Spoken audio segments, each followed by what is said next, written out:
Hallelujah. तो कलीसिया देखो, आप जितना बढ़ना चाहते हो ना परमेश्वर में, परमेश्वर आपको उतना बढ़ाने की सामर्थ्य देता है। आप कितना अपना रिश्ता मजबूत करना चाहते हो, कितना अपने आप को चेंज करना चाहते हो, कितना अपने आप को पवित्र आत्मा से भरना चाहते हो, वो उतना करने को क्या है, क्या है वो उतना करने को क्या है, तैयार है। हमने पिछली बार क्या शिक्षा ली थी, किस किस को याद है, क्या शिक्षा ली थी, अधिकार के बारे में। देखो, सबसे पहले तो परमेश्वर का वचन हमें सिखाता है, हमें हमारे प्रभु यीशु मसीह का जीवन है ना, वो अधिकार जो आज हमारे पास है वो किसके द्वारा मिला है हमें। इधर देखो सारे, अब मत इधर उधर देखो, सारे सामने देखो, किसके द्वारा मिला है, किसके द्वारा मिला। आपको पता है, अगर आपने जो यीशु मसीह की जीत है, यीशु मसीह ने जो जीत को हासिल किया है ना, किसके ऊपर जीत पाई है प्रभु यीशु मसीह ने, किसके ऊपर, शैतान के ऊपर। किसके ऊपर, अगर आप सच में मसीह में हो तो वो जीत जो यीशु की है वो आपकी भी जीत है। किसकी जीत है, अगर आप सच में प्रभु में हो तो वो जो जीत प्रभु की है वो आपकी भी जीत है। Hallelujah, hallelujah. सारे चौकस हो जाओ और सारे सिद्ध होके, ऐसे जैसे मैंने आपको बताया था कैसे बैठना है ना, कैसे बैठना है। एक आप सेना हो, आप याद रखा करो 24 घंटे कि आप परमेश्वर की क्या हो, क्या हो, परमेश्वर की सेना, परमेश्वर की क्या हो। और जो सेना है वो ना तो काम करने में ढिलाई करती है, ना बैठने में, ना उठने में। आप कभी देखना आर्मी वाले बंदों को, एक सीटी बजती है, एक सीटी बजेगी और दूसरी सीटी जब 2 मिनट के बाद बजेगी, एक सीटी है उनके उठने की और दूसरी सीटी है रेडी होकर ग्राउंड में पहुंचने की, है ना। अगर किसी को पता हो तो कैसे कैसे आर्मी वालों को तैयार किया जाता है, कैसे ट्रेंड किया जाता है, उनको कैसे सिखाया जाता है कि फटाफट कैसे अपने जूते पहनने हैं, कैसे अपनी वर्दी को पहनना है, आपकी वर्दी पहले से रेडी होनी चाहिए, कैसे उनको हर बार, मैं आपको क्यों आर्मी का उदाहरण देती रहती हूँ, चेक करना आप उनके जीवन को, कैसा जीवन होता है उनका। ढिलाई नहीं होती उनके काम में, ढिलाई नहीं है, हमेशा वो क्या रहते हैं, एक्टिव। और जो एक्टिव नहीं है वो आर्मी में, ऐसे आर्मी में होने के लायक नहीं है, जो एक्टिव नहीं है। हालेलुया। तो आज हम देखो एक बात सीखते हैं अपने प्रभु यीशु मसीह के बारे में, कि जब हमारा प्रभु यीशु मसीह यरूशलेम गए तो किस पर चढ़ कर गए थे, किसी को पता है, किस पे, गधे पे चढ़ गए। किस पे, अगर किसी राजा को युद्ध करना होता था तो वो किस पे चढ़ता था, घोड़े पे, हाथी पे, युद्ध करने के लिए, है ना। और आपको पता है गधा एक ऐसा जानवर है, बड़ा ही सीधा है, बड़ा ही भोला है, सीधा जानवर है, जिसको परमेश्वर ने चुना, जिसके ऊपर बैठकर ऐसे प्रभु यीशु मसीह गए यरूशलेम को। जब प्रभु यीशु मसीह, और वो भी छोटा सा बच्चा था, लिखा है गधी का बच्चा था वो, जिसके ऊपर प्रभु यीशु मसीह, जिसके ऊपर आज तक कोई बैठा। जब आपने देखा होगा, पढ़ा मत्ती की पुस्तक में, मत्ती में, यूहन्ना में, कि उन्होंने अपने चेलों को कहा कि एक फलानी जगह पर जाओ, वहां पर एक गधी का बच्चा बंधा हुआ है जिस पर आज तक कोई बैठा, उसको मेरे लिए ऐसे लेकर के आओ। जब उसका मालिक पूछेगा ये क्यों लेकर के जा रहे हो, तो बोलना मेरे प्रभु यीशु मसीह को इसकी क्या है, जरूरत है। प्रभु यीशु मसीह को क्या है, उस पर, उस गधी के बच्चे पर आज तक कोई भी बैठा नहीं था, है ना, लेकिन उस पर हमारा प्रभु यीशु मसीह बैठा। सोच कर देखो, मैं आपको आज अधिकारों के बारे में फिर से बताने जा रही हूँ, लेकिन हम देखेंगे कि हमारे यीशु मसीह के पास इतना अधिकार होने के बावजूद हमारा यीशु कैसे रहा इस पृथ्वी पर, कैसे रहा हमारा प्रभु यीशु मसीह। आपने देखा होगा, आपने देखा हमारे प्रभु ने गधे को क्यों चुना। गधा, जब कोई कोई बच्चा होता है, जब हम उसको बोलते हैं ओए तू गधा ही रहेगा, है ना। गधा क्या होता है? गधा किसको बोलते हैं? जिसको कोई समझ नहीं होती, उसको हम बोलते हैं तू गधे जैसा है, तू गधा है, ऐसे करके हम लोग ऐसे बोल देते हैं ना। तो मतलब गधे को ही क्यों चुना प्रभु ने? क्योंकि गधे के पास कोई समझ नहीं और वो शांति से रहता है। आपने कुत्तों को देखा है? कुत्तों को लड़ते हुए देखा है? लड़ते हैं। कितनों को पता है कुत्ते लड़ते हैं ना, अपनी भाषा में। वो बोले वो भी आगे से आएगा, वो भी आपस में आगे से क्या करेंगे? बिल्लियों को लड़ते हुए देखा? बिल्लियां लड़ती हैं, मतलब कुत्ते लड़ते हैं। गधों को लड़ते हुए देखा आपने? कभी 2 गधों को लड़ते हुए देखा आपने? बोलो नहीं देखा ना, क्योंकि गधे बहुत सीधे होते हैं और शांति वाले होते हैं। इसलिए प्रभु यीशु मसीह ने किसको चुना? गधे को चुना। और कोई जानवर क्यों नहीं चुना, है ना? और सारे जानवर बड़े तेज होते, बड़े तेज तर्रार, लड़ने के लिए क्या रहते हैं? तैयार रहते हैं। लेकिन गधा जो है वो शांति का प्रतीक है। गधा ऐसा जानवर है, उस पर जितना भी लाद दो, उसने नहीं बोलना कि ज्यादा लाद दिया है। ऐसा जानवर है, कितना भी उससे काम करवा लो, उसने नहीं बोलना अब मैंने नहीं करना।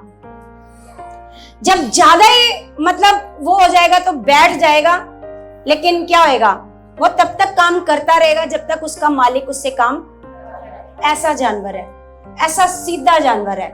इसलिए प्रभु यीशु मसीह गधे पर चढ़कर आए, क्योंकि गधा क्या है? बहुत शांत जानवर है ना। मतलब प्रभु यीशु, देखो जैसे यीशु मसीह को हम बोलते हैं राजाओं का राजा।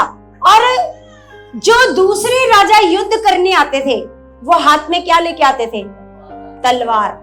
तलवार ली है, भाला लिया है, तलवार। लेकिन हमारा प्रभु यीशु मसीह जा रहा है शैतान से युद्ध करने के लिए, तो क्या लेके जा रहा है ना? राजा युद्ध करने आते थे घोड़े पे, और सबसे बेस्ट वाला घोड़ा, है ना, और हाथी ऐसे लेकर के युद्ध करने आते थे। लेकिन हमारा प्रभु यीशु मसीह युद्ध करने जा रहा है तो कैसे जा रहा है? खाली हाथ जा रहा है ना। लेकिन फिर भी वो युद्ध को क्या हुआ? जीत गया। मैं आपको बता रही हूं, इसलिए बता रही हूं ताकि आपको पता चले कि हमारा प्रभु यीशु मसीह का कैरेक्टर कैसा था, है ना। जैसे हमारे परमेश्वर ने कहा, जैसा प्रभु यीशु मसीह का स्वभाव वैसे तुम्हारा भी स्वभाव हो, ऐसा तुम्हारा स्वभाव हो। तो परमेश्वर हमें सिखाता है, एक नम्र व्यक्ति को परमेश्वर क्या करता है? एक गधे को क्यों चुना है परमेश्वर ने? क्योंकि वो नम्र है। वो क्या है? नम्र है, वो शांत है, वो दीन है। इसलिए परमेश्वर ने घोड़ों को, हाथियों को नहीं चुना। किसको चुना? गधे को चुना, है ना। अगर आप चाहते हो कि परमेश्वर हमें अपने काम में इस्तेमाल करे, तो आपको भी क्या बनना पड़ेगा? गधा नहीं।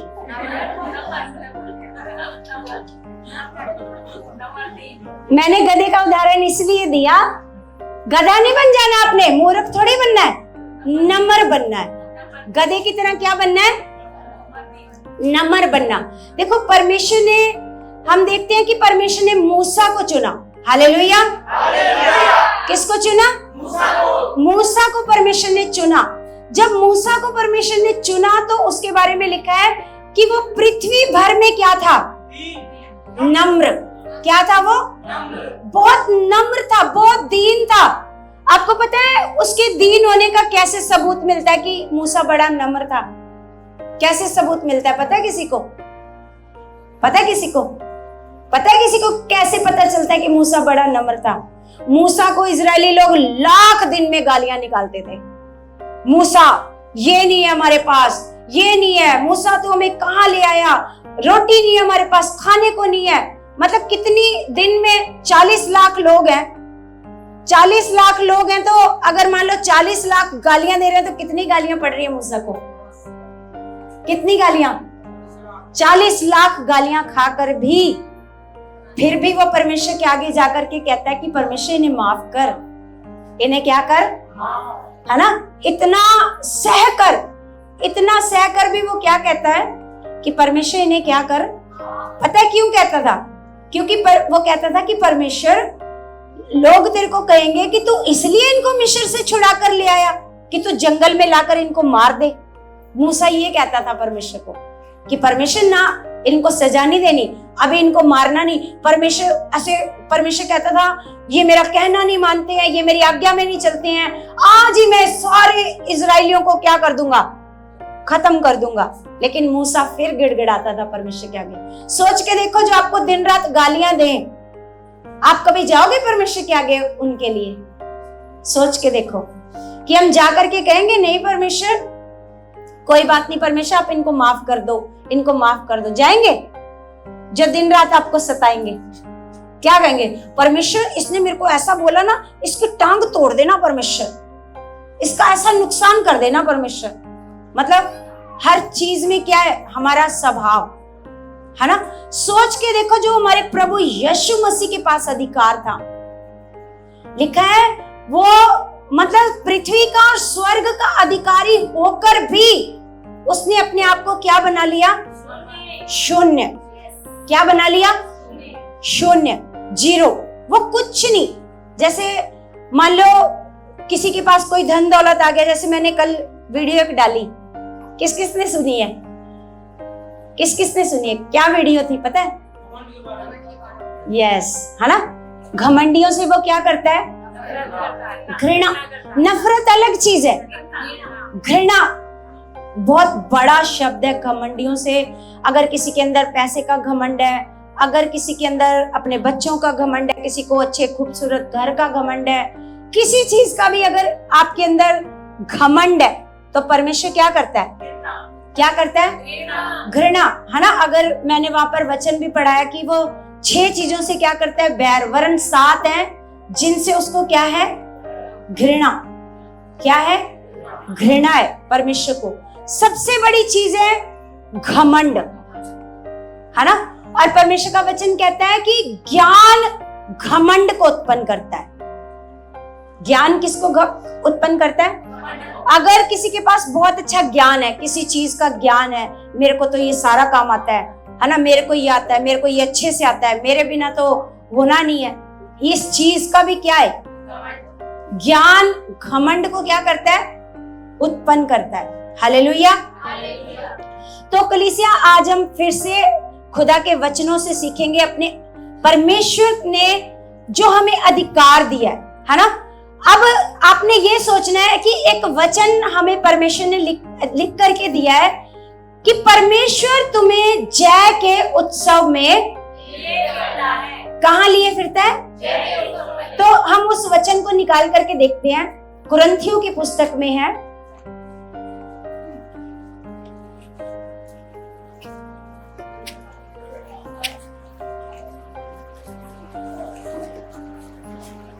दूसरा कुरिन्थियों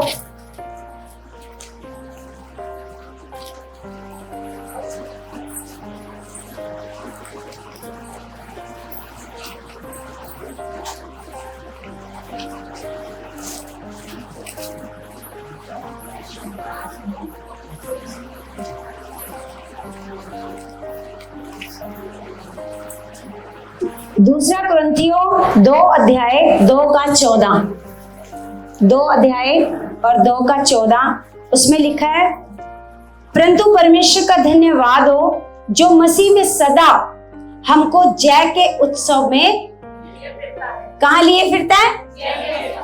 जय के उत्सव में। क्यों कहा परमेश्वर ने कि वो आपको सदा, सदा का मतलब, सदा का मतलब क्या होता है?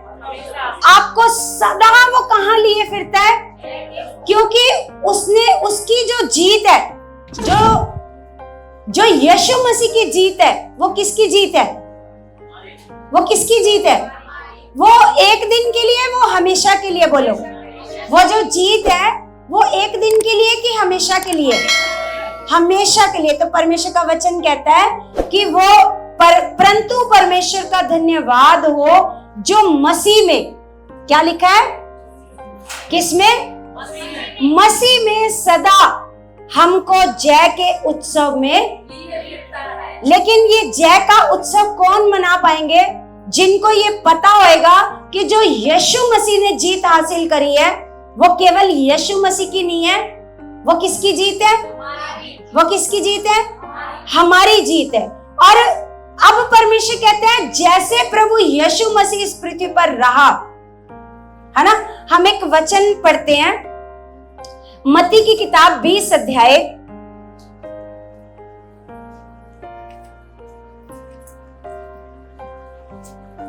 20 का हम पढ़ेंगे 25।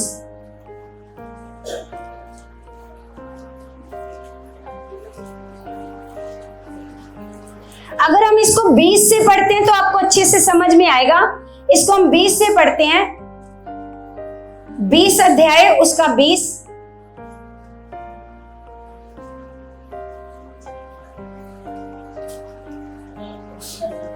लिखा, तब जब्दी के पुत्रों की माता ने अपने पुत्रों के साथ यीशु के पास आकर प्रणाम किया। ये जब्दी के पुत्र कौन थे पता है? यूहन्ना और याकूब, ये दो। और इनकी माँ आकर यीशु मसीह को क्या कहती है? कहती है और उससे कुछ मांगने लगी। यीशु को प्रणाम करके क्या करने लगी? वो यीशु से कुछ मांगने लगी। उसने उससे कहा तो क्या चाहती है? वह उससे बोली ये वचन दे कि मेरे ये दो पुत्र तेरे राज्य में एक तेरे दाहिने और एक तेरे बाएं बैठे। क्या मांगने लगी वो? यूहन्ना और याकूब की माँ जो यीशु मसीह के चेले थे, उनकी माँ आकर क्या मांगने लगी यीशु मसीह से कि प्रभु तू क्या कर, मैं चाहती हूँ कि जो मेरे दो बेटे हैं वो जब तेरे राज्य में एक तेरे दाहिने और एक तेरे बाएं बैठे, है ना। यीशु ने उत्तर दिया तुम नहीं जानते कि क्या मांगते हो। यीशु ने क्या बोला? तुम नहीं जानते कि तुम क्या मांगते हो। जो कटोरा मैं पीने पर हूं क्या तुम पी सकते हो? अब आपको पता है यीशु मसीह के दाएं और बाएं कौन थे? कौन थे दाएं और बाएं? कौन थे यीशु मसीह के? एक तरफ चोर, एक तरफ डाकू। तो लिखा है जो कटोरा मैं पीने पर हूं, प्रभु ने कहा कि तुम्हें पता नहीं है तुम मांग क्या रहे हो, कि जो कटोरा मैं पीने पर हूं क्या तुम उसे पी सकते हो? उन्होंने उससे कहा पी सकते हैं। उन्होंने सोचा कोई जूस जास का कटोरा होएगा, है ना। क्या सोचा उन्होंने? कोई होएगा दाख मधु। हाँ, इनका भी जवाब देते हैं दाख मधु। ये कह रही है कि मेरे हस्बैंड कहते हैं कि यीशु मसीह भी दाख मधु पीते थे। पुराने समय में लोग दाख मधु पीते थे, यीशु मसीह भी दाख मधु पीते थे, है ना। आपको पता है जो पुराने समय की दाख मधु और आजकल का अल्कोहल है, दाख मधु अंगूरों के रस को बोलते हैं। अंगूरों के रस को, आपको पता है अंगूरों को क्या बोलते हैं? दाख, है ना। उसके जूस को बोलते हैं, है ना। हाँ, इसमें नशा होता है। इसमें आप कोई भी चीज को लिमिट से ज्यादा पियोगे तो उससे नशा होएगा। आप क्रोसिन की 10 गोलियां खा लो, क्रोसिन की गोली बुखार खत्म करती है, लेकिन एक गोली बुखार खत्म करती है, 10 गोलियां खाओगे तो उससे नशा हो जाएगा। लिमिट से ज्यादा कोई भी चीज आप यूज करोगे उससे नशा होएगा, कोई भी चीज है। तो वो उसको जूस के तौर पर लेते थे कि वो क्या करता था? वो दाख मधु खाने को हजम करता था। दाख मधु क्या करता था? खाने को क्या करता था? लेकिन हाँ, अगर आपने सुना होगा कि जो बच्चे भविष्यवाणियों से पैदा हुए तो स्वर्गदूतों ने आकर उनकी माताओं को दाख मधु पीने से क्या किया? मना किया, है ना। मतलब यीशु की माँ को भी और यूहन्ना की माँ को भी, है ना, ऐसे बोला था कि दाख मधु नहीं पीना, है ना। और यहाँ पर हम देखते हैं कि इन्होंने क्या सोचा? इन्होंने सोचा कोई हमें भी जूस का कटोरा मिलेगा। यीशु ने कहा जो मैं कटोरा पी सकता हूँ वो तुम नहीं पी सकते। तो इन्होंने कहा प्रभु पी सकते हैं। क्या कर सकते हैं? पी सकते हैं। लिखा, उसने उनसे कहा तुम मेरा कटोरा तो पियोगे पर अपने दाहिने और बाएं किसी को बैठाना मेरा काम नहीं। पर जिनके लिए मेरे पिता की ओर से तैयार किया गया है उन्हीं के लिए है। वो दाएं और बाएं उनको परमेश्वर ने ही तैयार किया था, जिनको बैठना था, जिनको वहां पर उद्धार पाना था। आपको पता है, एक तरफ चोर था, एक तरफ डाकू, जब यीशु को क्रूस पर लटकाया गया, है ना। तो जो चोर था, जो डाकू था, वो प्रभु यीशु मसीह पर दोष लगा रहा था कि इसने अवश्य कोई पाप किया होगा, इसीलिए तो क्रूस की सजा मिल रही है इसको। तो जो चोर था वो कहता नहीं, ये निर्दोष है, हमने तो अपने कर्मों का फल पाया है, लेकिन ये निर्दोष है, इस फिर भी ये क्रूस के ऊपर है, ऐसे उसने बोला, है ना। तो इन दोनों को क्या किया हुआ था, पहले से क्या परमेश्वर ने तैयार किया था। ये सुनकर 10 चेले उन दोनों भाइयों पर क्रुद्ध हुए। जो बाकी के 10 चेले थे, जो ये 2 भाई थे, इन पर क्या होने लगे, गुस्सा होने लगे। यीशु ने उन्हें पास बुलाकर कहा, तुम जानते हो कि अन्य जातियों के हाकिम उन पर प्रभुता करते हैं। क्या करते हैं? अन्य जातियों के जो हाकिम होते हैं वो उन पर क्या करते हैं? आप देखते हो कोई भी बॉस है, कोई भी है, वो उन पर क्या करता है? प्रभुता करता है। लिखा अन्य जातियों के हाकिम उन पर क्या करते हैं, और जो बड़े हैं वे उन पर अधिकार जताते हैं। जो बड़े हैं वो उन पर क्या जताते हैं? परंतु तुम में ऐसा नहीं होगा। प्रभु ने क्या बोला? तुम में ऐसा नहीं होगा, परंतु जो कोई तुम में बड़ा होना चाहे वो तुम्हारा सेवक बने। क्या बोला प्रभु ने? है ना, कि जो अन्य जातियों के अधिकारी हैं वो उन पर क्या जताते हैं? प्रभुता जताते हैं, अधिकार जताते हैं। लेकिन तुम जो हो, तुम में ऐसा, जैसे हम है, जैसे हमें परमेश्वर ने चुना है। मान लो मुझे परमेश्वर ने आपसे थोड़ा ऊंचा लेवल दिया है ना, तो ऐसा नहीं कि मैं आपके ऊपर क्या जताने लग जाऊं? अधिकार। मैं आपके ऊपर क्या जताने लग जाऊं?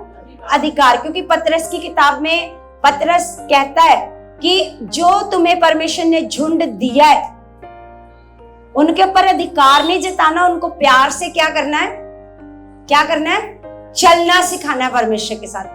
पतरस की किताब में लिखा है। लेकिन क्या होता है कि जैसे मान लो कोई गलती है, अगर मान लो हम उस गलती के बारे में उनको रियलाइज नहीं करवाएंगे, उनको कैसे पता चलेगा कि हम क्या गलती कर रहे हैं, क्या कर रहे हैं? ये अधिकार नहीं है, ये अधिकार नहीं है, ये डांट है।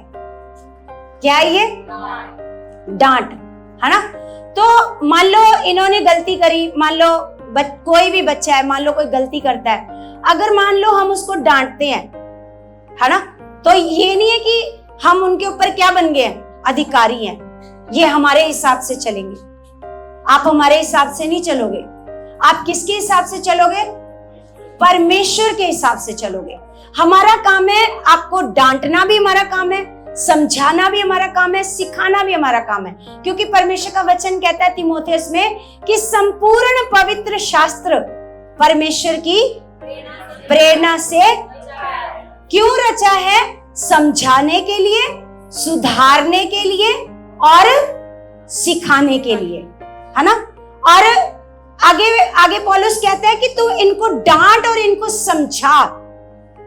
डांट और इनको, तीमुथियुस को कहता है कि इनको क्या कर? इनको डांट और इनको क्या कर?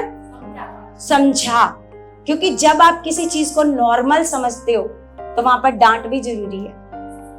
हालेलुया।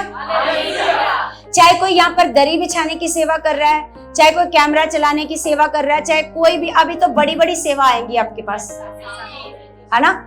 हमें लाइव प्रोग्राम करना है, लाइव में कितने बच्चे चाहिए हमें लाइव प्रोग्राम करने के लिए, है ना। स्विचर भी चाहिए जो मतलब 2-2, 3-3 सीन इकट्ठे दिखाते हैं, वो स्विचर का काम होता है ना। और भी बहुत सारी सेवा जो अभी आपको करनी है। लेकिन अगर हम अभी से नॉर्मल है तो सोचो जब बड़ी सेवा आएगी तो कैसा होएगा मन, कैसा मन होएगा, है ना। परमेश्वर का वचन कहता है कि छोटे सपोले को मारना आसान होता है, लेकिन जब वो बड़ा अजगर बन जाता है सपोला, तो उसको मारना क्या हो जाता है? क्या हो जाता है? अगर आपके अंदर आज छोटी सी बुराई है, उसको खत्म करना बड़ा आसान है, लेकिन अगर वो बुराई एक बड़ी बुराई में बदल गई तो उसको खत्म करना क्या हो जाएगा? मुश्किल हो जाएगा। हालेलुया। तो प्रभु ने कहा कि परंतु तुम में ऐसा नहीं होएगा कि जैसे अन्य जातियों के अधिकारी अधिकार जताते हैं, लेकिन तुम में ऐसा, तुम में जो बड़ा होना चाहता है वो क्या बने? तुम्हारा सेवक। क्या बने? क्या बने? अगर मान लो आप में से कोई बड़ा बनना चाहता है, कोई ऊंचे लेवल पर आना चाहता है, कोई वर्शिप में अच्छे लेवल पर आना चाहता है, कोई और सेवा में अच्छे लेवल पर आना चाहता है, तो वो क्या बने? क्या बने? सेवक। प्रभु कहता है परंतु तुम में ऐसा नहीं होगा, परंतु जो कोई तुम में बड़ा होना चाहे वह तुम्हारा सेवक बने, और जो तुम में प्रधान होना चाहे वह तुम्हारा दास बने। क्या बने? जैसे कि मनुष्य का पुत्र वह इसलिए नहीं आया कि उसकी सेवा टहल की जाए। प्रभु यीशु मसीह कहते हैं अपने बारे में कि मनुष्य का पुत्र इसलिए नहीं आया कि क्या की जाए? उसकी सेवा टहल की जाए, परंतु इसलिए आया कि आप सेवा टहल करें। अगर आप में से हर एक जन ऐसा सोचेगा, है ना, जैसे प्रभु यीशु मसीह अपने बारे में बता रहा है, क्या क्या क्या सीखा आपने इस वचन से? प्रभु कहता है मैं इसलिए नहीं आया कि कोई मेरी सेवा करे, कि मैं स्वर्ग से आया हूं, मैं परमेश्वर का बेटा हूं, तो मेरी क्या की जाए? क्या की जाए? परंतु लिखा है मनुष्य का पुत्र इसलिए आया कि वो आप सेवा टहल करे। क्या करे? ये हमारी क्या है? सेवा है। ये कोई ऐसा नहीं कि हमें कोई बड़ा लेवल मिला है, जितना बड़ा लेवल उतनी मेहनत ज्यादा। मेहनत भी क्या है? ज्यादा है। जैसे मान लो हम बिना कैमरे के जब प्रचार करते हैं तो उसकी मेहनत थोड़ी कम है, क्योंकि उसमें कुछ भी कैसे भी हम बोलते हैं, लेकिन कैमरे में हमने एक एक शब्द को नाप और तोल कर बोलना है। उसकी मेहनत क्या है? ज्यादा है। उसकी मेहनत क्या है कि एक एक शब्द हमारे मुंह से कैसे निकलना चाहिए ताकि कोई भी ठोकर का कारण ना बने, है ना, हमारे शब्दों से किसी को भी ठोकर ना मिले। हालेलुया। सारे खुश हो? कितना? नींद तो नहीं आ रही किसी को? अच्छा लग रहा है? सारे आत्मा से भर रहे हो? तो यहाँ पर यीशु मसीह कह रहे हैं परंतु इसलिए आया कि आप सेवा टहल करें और बहुतों की छुड़ौती के लिए अपने प्राण दे। अगर आप में सच में कोई ऊंचा होना चाहता है, परमेश्वर का वचन कहता है अपने आप को क्या बनाए? छोटा।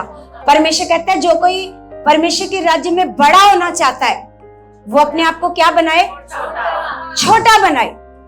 तो परमेश्वर उसको क्या बनाएगा? बड़ा।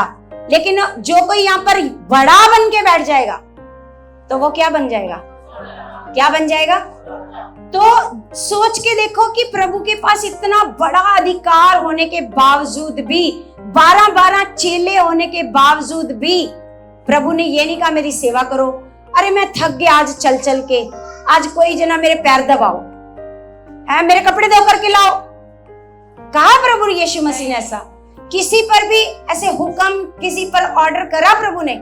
नहीं, क्योंकि जो यीशु का स्वभाव है, ऐसा नहीं हमने कुछ अपने आप को समझने लगना, समझना नहीं। हम अगर दास हैं तो दास हैं, अगर आप सेवक हो, आप सेवक हो, आप सेवा करना चाहते हो। आप में कौन है जो सेवा करना चाहता है? सेवा। कौन सी सेवा? कोई भी सेवा जो परमेश्वर ने आपके लिए चुनी हो। आप नहीं करना चाहते कोई सेवा? ये देखो ढीले बच्चे, कोई भी देखो, परमेश्वर का वचन कहता है, जैसे पौलुस समझा रहा है, जैसे एक शरीर में कितने अंग है, तो सभी अंगों का एक सा काम तो नहीं है ना, सभी अंगों का काम एक सा नहीं है, है ना। लेकिन क्या होता है कि कई अंग खास होते हैं बॉडी में, जैसे एक हार्ट है और एक लीवर है ना, किडनियां है।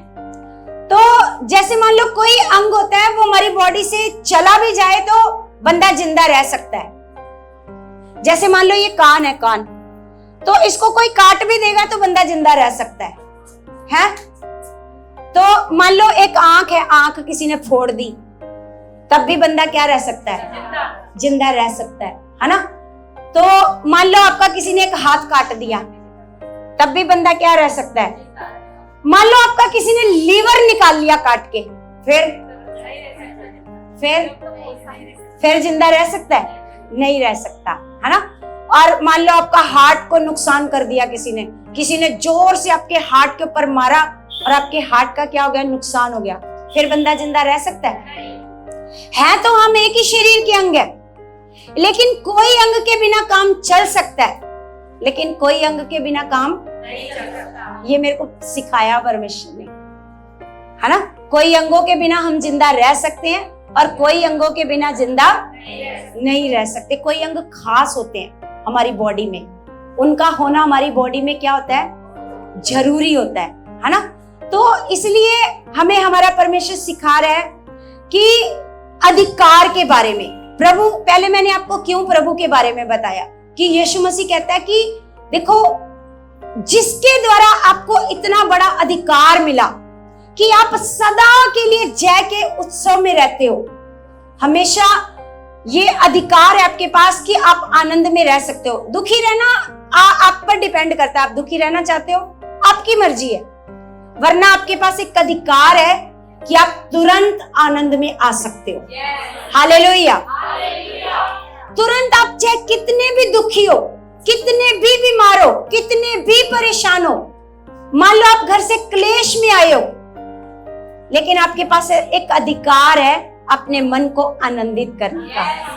जय के उत्सव में परमेश्वर आपको लिए फिरता है ना। तुरंत बोलो नहीं, ये मेरे लिए है ही नहीं, ये दुख, ये हालात, ये बीमारी, ये परेशानी मेरे लिए, ये मन का दुखी होना मेरे लिए है ही नहीं। मेरा परमेश्वर, जैसे हम भी हर्ट हो जाते हैं किसी ना किसी चीज से, लेकिन हम तुरंत क्या करते हैं? हमारे पास एक अधिकार है। हमारे पास क्या है? या तो आप उसी दुख में रहना चाहते हो पूरा दिन, एक हफ्ता, 10 दिन, 15 दिन, 20 दिन, 1 महीना, आप उसी दुख में रहना चाहते हो, वो आपकी मर्जी है। वरना आपके पास क्या है? क्या है? आप तुरंत आनंदित मन में आ सकते हो। Hallelujah, hallelujah. चाहे आपके घर में कितना बड़ा हालात होके गुजरा हो, लेकिन आपके पास एक पावर है, एक अधिकार है। वो अधिकार आपको मिला है किसके द्वारा? Hallelujah, hallelujah. ऐसे बोलो, हालेलुया। आज सोना नहीं है किसी ने भी, आज मेरे को नहीं दिख रहा, कोई नहीं सो रहा, आज सारे जग रहे हैं। हालेलुया। अच्छी बात है, प्रभु आपके जीवनों में कार्य कर रहा है, परमेश्वर का आत्मा आपके जीवनों में कार्य कर रहा है। क्योंकि जब आत्मा कार्य करता है ना, क्योंकि सुलाना किसका काम है? शैतान सुलाता है। वो नहीं चाहता कि आप उन बातों को जानो, क्योंकि परमेश्वर का वचन कहता है कि मेरा ज्ञान ना होने से मेरी प्रजा, किसका ज्ञान? किसका ज्ञान नहीं है? परमेश्वर का ज्ञान ना होने से परमेश्वर की प्रजा क्या होती है?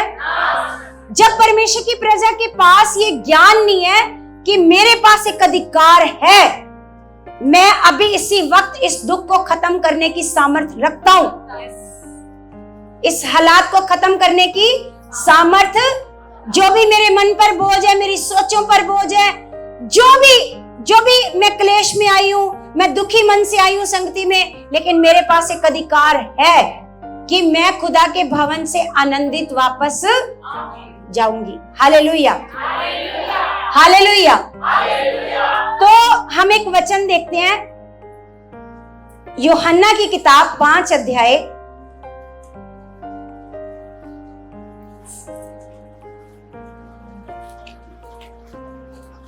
5 का हम पढ़ेंगे।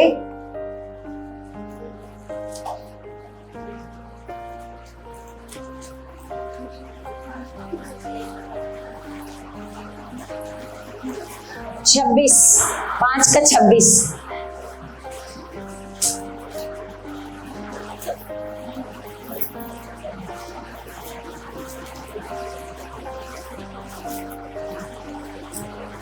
यानी का, क्योंकि जिस रीति से पिता अपने आप में जीवन रखता है, उसी रीति से उसने पुत्र को ये अधिकार दिया है कि अपने आप में जीवन रखे। क्या रखे? क्या रखे? Hallelujah, hallelujah. मैंने एक वीडियो डाली थी जो वीडियो का ऐसे टाइटल था जीवन का वचन। किस किस ने सुनी है? जीवन का वचन 2, हाँ सुनिए। और बाकी लोग जो मैंने पिछली बार रिक्वेस्ट करी उससे बड़ी करूं, उससे बड़ी करूं? पिछली बार की रिक्वेस्ट किस किस को पता है कि पिछली बार मैंने क्या रिक्वेस्ट करी थी? कैसे है? ऐसे करी थी ना? अब और बड़ी करूं? मैं कर सकती हूँ, मैं कर सकती हूँ उससे बड़ी रिक्वेस्ट कि आप वीडियो को क्या करा करो। आपको पता है वचन क्या रखता है अपने आप में? जीवन। मैंने उस वीडियो में बताया कि जैसे देखो, जब परमेश्वर ने आदम को बनाया, मिट्टी का क्या बनाया? पुतला। मिट्टी का क्या बनाया? पुतला बनाया। तो जो सांस परमेश्वर ने उस पुतले के अंदर डाली, वही सांस परमेश्वर ने इस वचन में डाली। हालेलुया। जो सांस परमेश्वर ने उस मिट्टी के पुतले में डाली और उसमें क्या आ गया? जीवन। क्या आ गया? उसमें क्या आ गया? इधर देखो, सारे इधर देखो। आपको पता है परमेश्वर का वचन जीवित, ये कहां वचन लिखा है? परमेश्वर का वचन जीवित है। जिसको पता है बस हाथ खड़ा करना कि यहां लिखा है कि परमेश्वर का वचन जीवित है। बस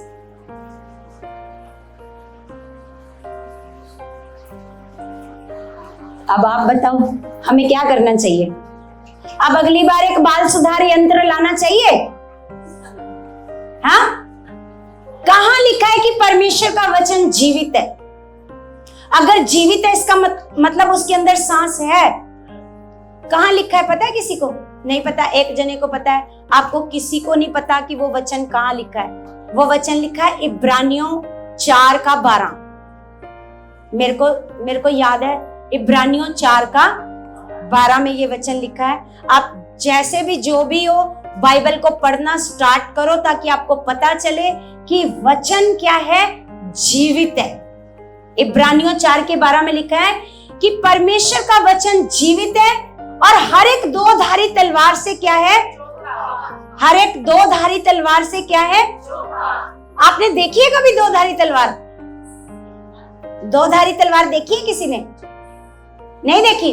पुराने समय में जब युद्ध में लोग जाते थे वो 2-धारी तलवार लेकर के जाते थे। हाँ? तो आपके घर में है 2-धारी तलवार का मतलब क्या होता था? इधर से वार करा और अगर इधर भी दुश्मन आ गया तो अगर हाथ इधर है तो उसने इधर ही हाथ घुमाया तो वो तलवार इधर भी दुश्मन का क्या करेगी? खात्मा। हालेलुया। 2-धारी तलवार का मतलब है जिसकी दोनों तरफ क्या है? धार है ना? और लिखा हर एक गांठ गूदे को आर पार छेदता है। क्या?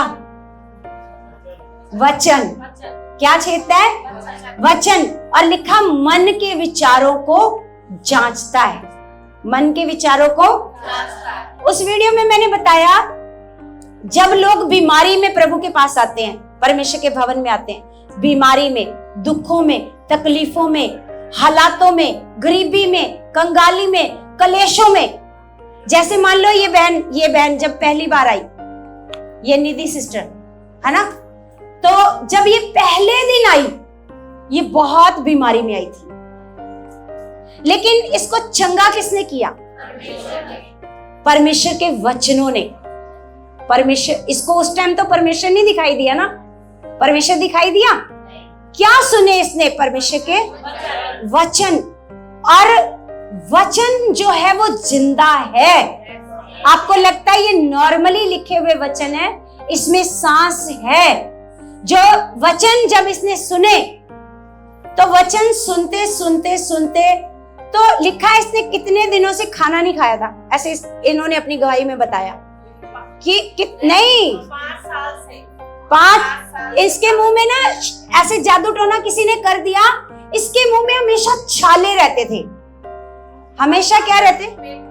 पेट में भी छाले थे, मुंह में भी छाले थे, और ये खाना नहीं खा पाती थी, खाना नहीं खा पाती थी।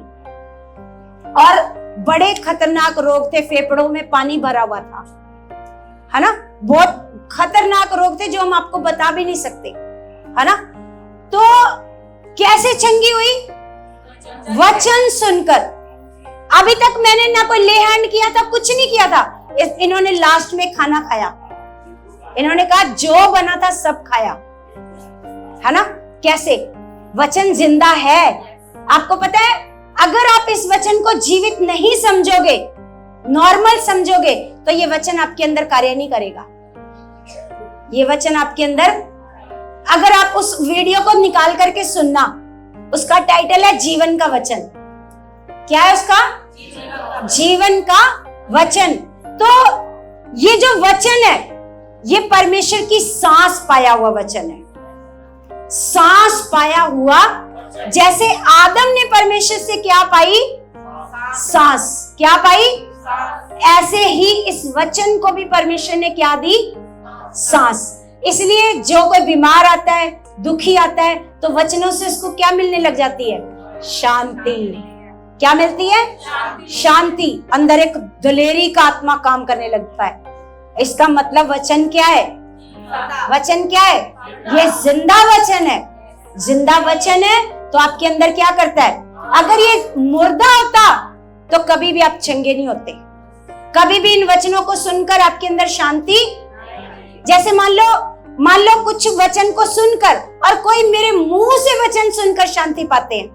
कितने ऐसे लोग हैं? जब मैं, गेट खोलो सिस्टर, जब आप मेरे मुंह से वचन सुनते हो, कितने लोग ऐसे हैं कि जब आप मान लो दुखी मन से मेरे को फोन करते हो, परेशान मन से मेरे को फोन करते हो, जब मैं आपको परमेश्वर के क्या बताती हूँ?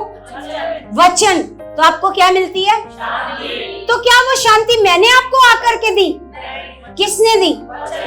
किसने दी? वचन ने दी। किसने दी?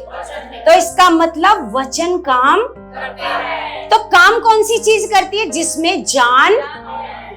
काम कौन सी चीज करती है? जो निर्जीव चीज है वो काम नहीं करती, है ना। तो यहाँ पर परमेश्वर का वचन कहता है, क्योंकि जिस रीति से पिता अपने आप में जीवन रखता है। क्या रखता है पिता? पिता के पास ही है ना सबका जीवन। जानवरों को जीवन, आपको पता है घास में भी जीवन होता है। घास में भी क्या होता है? क्योंकि घास भी तो बड़ा होता है ना, उसमें भी क्या होता है? जीवन। तो लिखा, जिस रीति से पिता अपने आप में जीवन रखता है, उसी रीति से उसने पुत्र को भी ये अधिकार दिया है कि वो अपने आप में जीवन रखे। क्या अधिकार दिया है? अधिकार दिया है कि वो क्या रखे? अपने आप में जीवन रखे। अब ये अधिकार किसके पास है? हमारे पास है। Hallelujah, hallelujah. ऊंची आवाज में बोलो हालेलुया। और आगे लिखा 27 में, वरन उसे न्याय करने का भी अधिकार दिया है। न्याय करने का अधिकार, देखो, न्याय हमारे परमेश्वर ने नहीं करना। आपको पता है न्याय किसने करना है? हमारा प्रभु यीशु ने करना है हमारा न्याय। किसने करना है? आपको पता है परमेश्वर ने ये अधिकार अपने पास नहीं रखा। किसको दे दिया? अपने पुत्र को ये अधिकार दे दिया। इसीलिए हमारा परमेश्वर, हमारा प्रभु भी क्या करता है? वो अधिकार अपने पास नहीं रखता, वो हमें दे देता है। Hallelujah, hallelujah. तो यहाँ पर लिखा, न्याय करने का अधिकार किसके पास है? केवल यही अधिकार है जो प्रभु के पास है। ये अधिकार आपको नहीं दिया। न्याय करने का अधिकार आपको, केवल न्याय करने का अधिकार किसके पास है? यीशु मसीह के पास। लिखा है, वरन उसे न्याय करने का भी अधिकार दिया है, क्यों? इसलिए कि वह मनुष्य का क्या है? मनुष्य का पुत्र है। और एक वचन हम देखते हैं 17 अध्याय, इसी का 17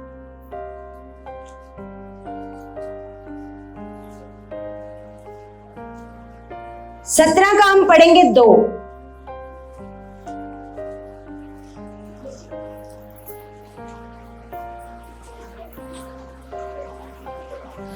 लिखा क्योंकि तूने उसको सब प्राणियों पर अधिकार दिया है कि जिन्हें तूने उसको दिया है उन सबको वह अनंत जीवन दे, है ना। यहाँ पर यीशु मसीह के बारे में लिखा है क्योंकि तूने उसको सब प्राणियों पर अधिकार दिया है। यहाँ पर परमेश्वर की बात हो रही है कि परमेश्वर ने यीशु मसीह को सब प्राणियों पर क्या दिया है? यहाँ पर अधिकार की बात हो रही है। किस चीज की बात हो रही है? अधिकार। क्योंकि अब ये अधिकार है यीशु के पास, इसलिए यीशु मसीह सबको क्या देता है? अनंत जीवन। तो यहाँ पर लिखा है कि तूने उसको सब प्राणियों पर अधिकार दिया है कि जिन्हें तूने उसको दिया है उन सब को वह अनंत जीवन दे। और लिखा और अनंत जीवन ये है कि वे तुझ एकमात्र सच्चे परमेश्वर को और यीशु मसीह को जिसे तूने भेजा है जाने। अनंत जीवन क्या है? अनंत जीवन क्या है? यीशु मसीह को जानना और अपने परमेश्वर को जानना और यीशु मसीह को जानना, ये क्या है? अनंत जीवन। आगे लिखा जो कार्य तूने मुझे करने को दिया था उसे पूरा करके मैंने पृथ्वी पर तेरी महिमा की है। उसे पूरा करके मैंने क्या की है? पृथ्वी पर तेरी। अब हे पिता तो अपने साथ मेरी महिमा उस महिमा से कर जो जगत की सृष्टि से पहले मेरी तेरे साथ थी। हम देखते हैं यूहन्ना की पुस्तक में कि परमेश्वर का वचन कहता है कि आदि में क्या था? वचन। आदि में क्या था? और वचन परमेश्वर के और वचन ही परमेश्वर था। वचन ही क्या था? परमेश्वर था। यहाँ पर प्रभु यीशु मसीह कह रहे हैं कि वो महिमा मेरी फिर से कर जो मेरी जगत की उत्पत्ति से पहले तेरे साथ थी। हालेलुया। अब हम एक वचन पढ़ते हैं मत्ती की किताब में। मत्ती की किताब में जाएंगे 26 अध्याय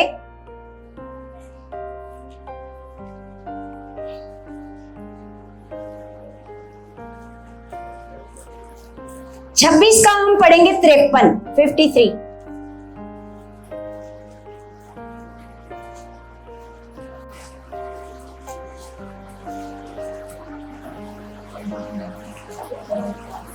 यहाँ पर अगर हम 51 से पढ़ें तो आपको अच्छे से समझ आएगा कि यहाँ पर क्या हुआ था। 51 यहाँ पर क्या हुआ था? जब यीशु मसीह को ऐसे पकड़ने के लिए आए सिपाही, तो क्या किया पतरस ने क्या किया? सिपाही का क्या कर दिया? कान काट दिया। और यीशु ने क्या किया? यीशु ने वो कान पकड़ा और क्या कर दिया? जोड़ दिया। अब ये अधिकार से ही होएगा? बिना अधिकार से कोई ऐसे पकड़ के कान जोड़ सकता है? बोलो जोड़ सकता है। तो यहाँ पर क्या हुआ? 51 पढ़ते हैं। यीशु के साथियों में से एक ने हाथ बढ़ाकर अपनी तलवार खींच ली और महायाजक के दास पर चलाकर उसका कान उड़ा दिया। तब यीशु ने उससे कहा अपनी तलवार म्यान में रख ले, क्योंकि जो तलवार चलाते हैं वे सब तलवार से नष्ट किए जाएंगे। क्या तू नहीं जानता कि मैं अपने पिता से विनती कर सकता हूँ कि वह स्वर्गदूतों की 12 पलटन से अधिक मेरे पास अभी उपस्थित कर देगा। वो कहता है कि तूने कैसे फटाफट तलवार निकाली। यीशु मसीह कहता है अगर मैं सिर्फ एक विनती करूं अपने पिता से, क्योंकि मेरे पास एक अधिकार है। क्या है मेरे पास? मेरे पास अधिकार है कि मैं अपने पिता से विनती करूं तो मेरा पिता स्वर्गदूतों की 12 पलटन भेज देगा। कितनी? 12 पलटन। और हमने शायद एक दिन आर्मी वाले भाई से सुना था कि एक पलटन में कितने सिपाही होते हैं? हाँ? नहीं, एक पलटन में पता नहीं 1000 होते हैं। नेट पर सर्च कर सकते हैं ना कि एक पलटन में ऐसे कितने ऐसे सिपाही होते हैं। वो कहता 12 पलटन स्वर्गदूतों की क्या कर सकता है? वो भेज सकता है। इसका मतलब यीशु वहां पर अकेला नहीं है, चेलों ने क्या सोचा कि चेलों ने सोचा ये तो क्या है, अकेला है, तो ये पकड़ने के लिए यीशु को आए तो हमें तलवार निकालनी पड़ेगी। यीशु ने क्या तुम्हें नहीं पता कि मैं क्या कर सकता हूं? मेरे पास एक अधिकार है, मैं कर सकता हूं, मैं 12 पलटन स्वर्गदूतों की बुला सकता हूं स्वर्ग से। हालेलुया। लिखा, क्या तू नहीं जानता कि मैं अपने पिता से विनती कर सकता हूं और वह स्वर्गदूतों की 12 पलटन से अधिक मेरे पास अभी उपस्थित कर देगा, है ना। 12 पलटन से भी अधिक वो क्या कर देगा। यहाँ पर क्या समझ में आता है हमारे पास? अधिकार, कि यीशु मसीह के पास क्या है यहाँ पर? अधिकार। जिसके पास अधिकार है वो सब कुछ कर सकता है। क्या कर सकता है? कर सकता है ना। यहाँ पर अगर यीशु चाहता तो यहाँ पर यीशु फौज बुलाकर उन सिपाहियों को तुरंत मरवा सकता था, कर सकता था ना। लेकिन लिखा है इतना अधिकार होने के बावजूद भी यीशु ने इतना कुछ सहा, इतना कुछ सहा, दर्द सहा, दुख सहा। लिखा है यीशु ने, जैसे देखो हमें कोई पकड़ता है, हमारा कोई हाथ मरोड़ता है मान लो, तो हम क्या करते हैं? कितना चिल्लाते हैं। लेकिन यीशु जरा भी नहीं चिल्लाया, जरा भी नहीं चिल्लाया। लिखा जैसे एक भेड़ वध होने के लिए ऐसे तैयार रहती है ना, वध होने के लिए उसको पता है अब मैंने क्या हो जाना है, वो क्या हो जाती है? चुपचाप। क्या हो जाती है? वो चुप हो जाती है। ऐसे ही हमारा प्रभु यीशु मसीह उस समय पर क्या हो गया? ऐसे चुप हो गया, शांत हो गया। सोचो जिसके पास इतना अधिकार हो वो कैसे शांत बैठ सकता है? कैसे शांत बैठ सकता है? बोलो, जिसके पास इतना अधिकार हो वो शांत बैठ सकता है। लेकिन हमारा परमेश्वर हमें सिखा रहा है इतना अधिकार, इतना ऐसे नहीं कि जैसे मैंने अभी आपको एक वचन पढ़ाया कि अन्य जातियों के जो अधिकार होते हैं वो क्या करते हैं? वो अधिकार जताते हैं। लेकिन यीशु ने जताया? यीशु ने जताया? तो ये एक अधिकार है जिसको तो आपने, जो अधिकार जहां यूज करना है वहां यूज करना है। और जहां अधिकार को आपने, अधिकार तो है लेकिन फिर भी आप उस अधिकार को इस्तेमाल नहीं कर रहे हो, आप शांत बैठे हो, आप मान लो आपको पता है मैं प्रार्थना करूंगा तो सब कुछ हो सकता है, मेरी प्रार्थना से सब कुछ हो सकता है, लेकिन फिर भी आप क्या कर रहे हो? आप उनकी भलाई की ही क्या कर रहे हो? प्रार्थना कर रहे हो, है ना। तो इसलिए ये जो अधिकार हमें परमेश्वर ने, हम एक वचन और पढ़ते हैं, हम वचन पढ़ते हैं मरकुस की किताब 1 अध्याय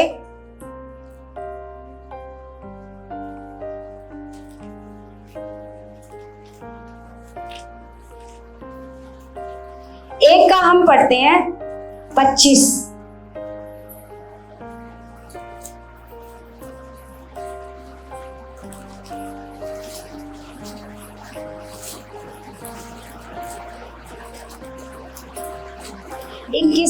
एक का 21 लिखा, तब वे कफरनहूम में आए और वह तुरंत सब्त के दिन आराधनालय में जाकर उपदेश करने लगा। क्या करने लगा? यहाँ पर यीशु मसीह और उसके चेले कहाँ आए? कफरनहूम में। कहाँ पर? लिखा, और वह तुरंत सब्त के दिन आराधनालय में जाकर उपदेश करने लगा और लोग उसके उपदेश से चकित हुए, क्योंकि वह उन्हें शास्त्रियों के समान नहीं परंतु अधिकारी के समान उपदेश देता था। कैसे? शास्त्रियों के समान नहीं कि जिसके पास शास्त्र का ज्ञान हो, ऐसे नहीं उपदेश दे रहा। कैसे उपदेश दे रहा है यीशु मसीह? जैसे एक अधिकारी, जैसे हम लोग आपको ऐसे बताते हैं कि आपके पास एक अधिकार है, आप उस अधिकार से ये भी कर सकते हो, ये भी कर सकते हो, सांपों को, बिच्छुओं को रोन सकते हो, शैतान को क्या कर सकते हो, आप हर ऐसे अधिकार के साथ क्या कर रहा है वो? उपदेश। क्या कर रहा है? ऐसे सिखा नहीं रहा कुछ भी वचनों से। क्या कर रहा है वो? अधिकार के बारे में क्या कर रहा है? बता रहा है। हालेलुया। तो आपके पास क्या है? क्या है आपके पास? हमने पिछले संडे क्या सीखा था? अधिकार। कैसे आया ये अधिकार? आपको पता है, मैंने आपको बताया था कि यीशु कैसे ऐसे जीत पाया। उसने क्या किया, लिखा है शैतान का ऊपर से बुलाकर उसका क्या बनाया, क्या बनाया, उसका तमाशा बनाया, है ना। तो यहाँ पर यीशु मसीह क्या कर रहा है, वो आराधनालय में जाकर क्या कर रहा है, अधिकारी के समान। उसको पता है कि मैं क्या हूं, अधिकारी हूं, मैं परमेश्वर का बेटा हूं, मैं कोई नॉर्मल जन नहीं। आप में से कौन है नॉर्मल जन यहां पर जो बैठा है, कौन है? सारे हो, अधिकार है आपके पास, लेकिन अधिकार को जहां यूज करना होता है वहां पर आप यूज नहीं करते, और जहां नहीं करना होता वहां पर अधिकार को क्या करते हो, अपने आप में बड़ाई दिखाते हो, हम तो यीशु मसीह के हैं, हम तो ये हैं, है ना। जहां नहीं, यहां पर हम सीख रहे हैं यीशु के जीवन से, जहां अधिकार को यूज करना है वही यूज करना है, और जहां अधिकार होने के बावजूद भी चुप रहना है वहां पर चुप रहना है। समझ में आया ना। आज का जो अधिकार के बारे में पिछली बार आपको बताया, आपके पास क्या अधिकार है, आपको क्या अधिकार दिया यीशु मसीह ने, क्या अधिकार दिया, सांपों और बिच्छुओं को। अब परमेश्वर ने पहले आपको ये ज्ञान दिया कि आपके पास ये अधिकार है, और आपको ये अधिकार शैतान से छीनकर आपको यीशु मसीह ने आपको दिलाया। शैतान, क्योंकि आदम और हवा के पास ये अधिकार था, आदम और हवा के पास, जब परमेश्वर ने आदम को बनाया तो नॉर्मल मनुष्य नहीं बनाया था, अधिकार रखने वाला मनुष्य बनाया था। कैसा बनाया था? और उनको ये बोला था कि जाओ पूरी पृथ्वी पर जाकर क्या करो, ऐसे फलो फूलो और पूरी पृथ्वी पर अधिकार रखो। क्या बोला था? अगर आप उत्पत्ति की किताब पढ़ो तो किसने पढ़ा ये वचन, किसने पढ़ा है कि पूरी पृथ्वी पर सब जंतुओं पर, जानवरों पर, सब पर क्या रखो, इसका मतलब अधिकार था उनके पास। अधिकार रखने को परमेश्वर ने उनको वो अधिकार दिया था, लेकिन अनाज्ञाकारिता के कारण वो अधिकार शैतान ने उनसे छीन लिया, और बड़े साल, है ना, मानव जाति बिना अधिकार के रही, बिना अधिकार के। फिर परमेश्वर ने अपने पुत्र को भेजा इस पृथ्वी पर ताकि वो अधिकार आपको फिर से मिले, ताकि मेरे बेटे बेटियां इस पृथ्वी पर नॉर्मल जीवन, अधिकार के साथ जीवन जिए। जैसे एक पुलिस वाले का जीवन कैसा होता है, अधिकार वाला जीवन, वो कैसे जीता है? वो डरता है किसी से, है ना, वो डरता है किसी से। मान लो उसको कभी उसके पास हेलमेट नहीं है तो वो उस बाइक पर जा रहा है तो वो डरेगा किसी से? है? उसको पता है मेरे पास क्या है, मेरे पास अधिकार है, बिना डर के वो जा सकता है। वो क्या है? एक अधिकारी है। वो क्या है? अधिकारी। और आप भी क्या हो? आप भी क्या हो? किस चीज पर अधिकार करने का आपको अधिकार दिया है? बीमारी पर दिया है, क्लेश पर दिया है, गरीबी पर, और जो भी शैतानी युक्तियां बनाता है ना, आपके घर में गरीबी दे दी, क्लेश दे दिया, कुछ भी वो करता है, युक्तियां बनाता रहता है, उस पर अधिकार दिया है। तो आपको उस अधिकार का इस्तेमाल करना है। क्या करते हो क्या नहीं करते? क्या आप कहते हो दूसरों को दीदी आपके पास अधिकार है, आप करो अधिकार का इस्तेमाल, आपके पास है अधिकार, है ना। कई लोग नाराज हो जाते हैं, हमारे लिए प्रार्थना नहीं करते, है ना, लेकिन वो अधिकार जो मुझे खुदा ने दिया, देखो हर एक मनुष्य को परमेश्वर नहीं चाहता कि बैसाखियां लेकर के कोई चले, बैसाखियां वाला मनुष्य नहीं। क्यों? हमें परमेश्वर ने एक अच्छे अगुवे दिए जिन्होंने क्या किया, हमें अच्छा ज्ञान दिया, बैसाखियों वाला ज्ञान नहीं दिया। आज हम अपने पैरों पर खड़े हैं, है ना, तो कल को आपको भी खुदा की सेवा करनी है। ऐसा नहीं सारी जिंदगी सुनते ही रहना है, सारी जिंदगी यहाँ पर बैठकर सुनते ही रहना है, कि करनी है सेवा, बचानी है रूहे बचानी है ना। लेकिन वीडियो नहीं देखोगे तो फिर कैसे बढ़ोगे आगे, है ना। पिछली बार रिक्वेस्ट करी, हाथ जोड़ दिए, सबने बोला नहीं नहीं नहीं मत करो दीदी, बुरा लगा, लेकिन उस बुरा लगने का फायदा क्या हुआ? बड़े ही नहीं, कुछ नहीं है। मतलब देखो क्या है, मतलब अगर आप सारे मान लो आप 100 जने हो, एक वीडियो को ऊंचा करना है आपने, आप 100 जने हो, 100 फोन तो होंगे अपनी कलीसिया के पास। हाथ उठाना जरा, किन किन के पास फोन है, किन किन के पास एंड्रॉइड फोन है? हाँ, चाहे बच्चों का लेते हो, यूज तो करते हो कि नहीं? चाहे पति का लेते हो, चाहे किसी का भी लेते हो, यूज करते हो ना एंड्रॉइड फोन।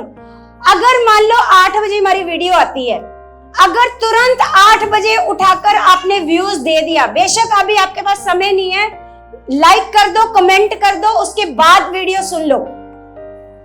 एकदम से अगर हमारे 100 व्यूज हो जाएंगे तो तुरंत वीडियो के 2100, 2200, 2300 व्यूज हो जाएंगे तुरंत। मैं देखती हूँ इतने अच्छे अच्छे टॉपिक वाली वीडियो क्या हो जाती है, वो नीचे रह जाती है, उसके 200 व्यूज रह जाते हैं, और कई वीडियो क्या हो जाती है वो 2500, 2600, 2200 ऐसे चली जाती है। क्यों? क्योंकि तुरंत उनको लोगों ने क्या कर लिया, देख लिया। सोचो अगर आप घर बैठे बैठे इतनी अपने अगवे की हेल्प नहीं कर सकते तो कैसे आप सेवा करोगे? कैसे सेवा करोगे बताओ? पूरे 8 बजे आपके पास वीडियो आ जाती है, सिर्फ एक सोमवार की वीडियो जो शाम को आती है। सोमवार की वीडियो को तैयार होने में क्या लग जाता है? टाइम, क्योंकि लंबी वीडियो होती है। इधर से हम उनको पहले उनको देते हैं तो वो अपलोड करने में क्या करता है, उनको डाटा ऐसे टाइम लगता है ना। फिर उधर से वो यूट्यूब पर अपलोड करते हैं, उसमें टाइम लगता है 4-5 घंटे, इसलिए उसको टाइम लग जाता है ना। फिर एडिट भी करना है, सारा कुछ करना है, थंबनेल बनाना है, सारा कुछ करना है। लेकिन जो हर दिन की वीडियो वो पहले से, एक दिन पहले से तैयार होती है। एक दिन पहले से क्या होती है, वो पूरा आपको 8 बजे करेक्ट आपने अपना मोबाइल खोलना है। अगर सच में आप चाहते हो कि ये सेवा बढ़े, लोग बढ़े, है ना। आपको पता है ये भी आपकी एक सेवा है, घर पर बैठे बैठे। क्या है? फोन सबके पास है लेकिन करना नहीं चाहते। अब आप कौन कौन करोगे ऐसा? कौन कौन हेल्प करोगे, सेवा करोगे, सुसमाचार को ऐसे फैलाओगे? 8 बजे तुरंत, 8 बजे तुरंत अगर हमारे पास व्यूज बढ़ गए ना तो वो वीडियो ऊपर आ जाएगी। अगर उसको 2 घंटे में सिर्फ 30 ही लोगों ने देखा तो वो वीडियो आगे नहीं आएगी। फिर वो आगे आपको समझ। तो इसलिए रिक्वेस्ट करते हैं कि आपकी मदद की क्या है, जरूरत है। जैसे आपको मेरी मदद की क्या होती है, तो मैं आपको करती हूँ ना आपके लिए। आपका मन खराब होता है तो आपके मन को अच्छा करती हूँ ना, है। आप मान लो कहते हो मुझे ये हो रहा है, वो हो रहा है, तो आपके लिए करती हूँ ना मैं मदद। तो क्या आपको नहीं करनी चाहिए? तो ये तो आप मेरे लिए नहीं कर रहे हो, आप किसके लिए कर रहे हो? किसके लिए कर रहे हो? परमेश्वर के लिए कर रहे हो। तो मैं आपको बता रही हूँ प्रभु यीशु मसीह के जीवन के बारे में कि कहां पर अधिकार होने के बावजूद भी चुप रहना है और कहां पर अधिकार को पूरे अधिकार के साथ क्या करना है, यूज करना है। Hallelujah, hallelujah. हम एक वचन पर, हाँ अभी हम यहाँ पर पढ़ रहे हैं, अभी ये वचन पूरा नहीं हुआ। लिखा, उसी समय उनके आराधनालय में एक मनुष्य था जिसमें एक अशुद्ध आत्मा थी। उसने चिल्लाकर कहा, हे यीशु नासरी, हमें तुझसे क्या काम? क्या बोला? उस आराधनालय में क्या थी? एक मनुष्य के अंदर अशुद्ध आत्मा थी और उसने बोला, हे यीशु नासरी, हमें तुझसे क्या? तू हमें नष्ट करने आया है? मैं तुझे जानता हूं तू कौन है, परमेश्वर का पवित्र जन। शैतान को पता है कि जो उपदेश दे रहा है इसके पास क्या है? अधिकार। इसके पास क्या है? अधिकार। इसके पास अधिकार है मुझे निकालने का, है ना। तो क्या वो अधिकार आपके पास है? तो आपको भी देखकर शैतान ऐसे डरना चाहिए और बोले अगर मान लो किसी के घर आप गए हो, अगर उनके घर में दुष्ट आत्मा किसी के घर में काम करती है तो आपको देखते ही, क्योंकि अगर आपको खुद को अपने अधिकार का नहीं पता तो शैतान को भी पता है कि इसके पास अधिकारों का ज्ञान, इसके पास अधिकारों का ज्ञान, और जिसके पास अधिकारों का ज्ञान होता है उसके साथ फिर शैतान गलत नहीं कर सकता। हालेलुया। तो यहाँ पर क्या हुआ, इसको पता है दुष्ट को कि ये जो जन खड़ा है इसको अपने अधिकारों के बारे में पता है। तो उसने बोला मैं जानता हूं तू कौन है। कौन है? परमेश्वर का पवित्र जन। यीशु ने उसे डांट कर कहा चुप रह और उसमें से निकल जा। तब अशुद्ध आत्मा उसको मरोड़कर और बड़े शब्द से चिल्लाकर उसमें से निकल गई। इस पर सब लोग आश्चर्य करते हुए आपस में वाद विवाद करने लगे, ये क्या बात है, ये तो कोई नया उपदेश देता है। वह अधिकार के साथ अशुद्ध आत्माओं को भी आज्ञा देता है और वो उसकी आज्ञा मानती हैं। हालेलुया। लोग क्या होने लगे? हैरान। लोग क्या होने लगे? ऐसे ही जब आप अपने अधिकार को यूज करोगे ना तो आपको भी देख करके क्या होने लगेंगे लोग? क्या होने लगेंगे? कि ये तो किसी ऐसे लगता है जैसे इसके पास क्या है? अधिकार। आप देखो, जिसको परमेश्वर के अधिकारों का ज्ञान नहीं होएगा शैतान उसी को ज्यादा तंग करेगा। उसी को क्या करेगा? ज्यादा तंग करेगा, है ना। जिसको अधिकारों का ज्ञान नहीं होएगा। आपको पता है जो जितने फ्रॉडी होते हैं, फ्रॉड करते हैं, वो किनको धोखा दे करके चले जाते हैं? किनके साथ फ्रॉड कर लेते हैं? जिनको ज्ञान, तो वो एक दो बातें करते हैं तो उनको समझ में आ जाता है कि इनके पास ज्ञान नहीं है ना। जैसे मान लो वो फोन करके कहेंगे आपकी ना 2 करोड़ की क्या निकल आई है? क्या निकल आई है? लॉटरी निकली है। तो आपकी लॉटरी निकली है और उससे पहले आपको क्या करना पड़ेगा? खर्चा लगेगा। ये 2 करोड़ आपको देने हैं तो आपने क्या करना है? 50,000 ये हमारा अकाउंट नंबर है और आप क्या करो 50,000 हमारे अकाउंट में क्या कर दो। अब जिसको ज्ञान नहीं है वो कहेगा हाँ मेरी तो क्या निकली है? 2 करोड़ की क्या निकली है?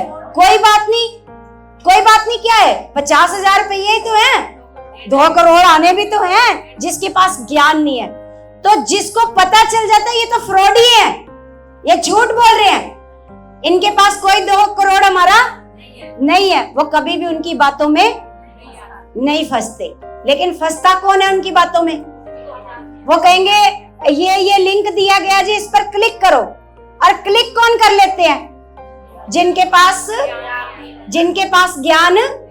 तो शैतान भी उन लोगों को आकर के पकड़ता है उसको पता है कि इनके पास अधिकारों का ज्ञान, इनको अधिकारों का ज्ञान नहीं है। तो आपको, इसलिए मैं आपको 2 हफ्तों से बता रही हूं, आपके पास अधिकार का ज्ञान होना क्या है? आप बीमार हो गए, मान लो आप सिम्टम अभी शुरू ही हुए, थोड़ा हल्का सा सिर दर्द हो गया, थोड़ा सा जुकाम होना शुरू हो गया, अभी स्टार्ट हो गया, तो आपके पास क्या है? आपके पास क्या है? अधिकार। आप बोलोगे चल गंदी आत्मा, तू मुझे बीमार करना चाहता है, बुखार देना चाहता है, खांसी जुकाम देना चाहता है, चल उखड़। तेरे अधिकार को मैं क्या करती हूँ? तोड़ती हूँ यीशु के नाम से। चल आउट हो जा, सारे तेरे अधिकार कैंसल है यीशु के नाम से, है ना। लेकिन जिसने तो अधिकार का इस्तेमाल किया वो सिम्टम वहीं क्या हो जाएंगे? खत्म हो जाएंगे। लेकिन जिसने अधिकार का इस्तेमाल नहीं किया उसका रोग बढ़ते बढ़ते एक दिन टाइफाइड बन जाएगा। वो बुखार क्या बन जाएगा? टाइफाइड बन जाएगा, जिसको फिर महीनों इलाज में लग जाएंगे। हालेलुया। इसलिए आपको अधिकार का पता होना क्या है? जरूरी है। आप पर किसी ने जादू टोना किया, कुछ भी कर दिया, आपके पास एक अधिकार है यीशु के नाम से। वैसे परमेश्वर का वचन कहता है जिनको अधिकारों का पता है उन पर कोई जादू टोना काम नहीं करता। कोई जादू टोना काम नहीं कर सकता। जादू टोना किन के ऊपर चल जाता है? कई मसीह लोगों के ऊपर चल जाता है, करता है जादू टोना काम, उनके बच्चों के ऊपर काम कर जाता है। क्यों? क्योंकि उनको अपने अधिकार का पता नहीं है। किनके घर में दुष्ट आत्माएं काम करती रहती हैं? जिनको अपने अधिकार का पता लेकिन कईयों को पता होने के बावजूद भी अपने अधिकार को वो यूज नहीं करते। वो यूज नहीं करते तो वो शैतान की युक्तियों में फंस जाते हैं, है ना।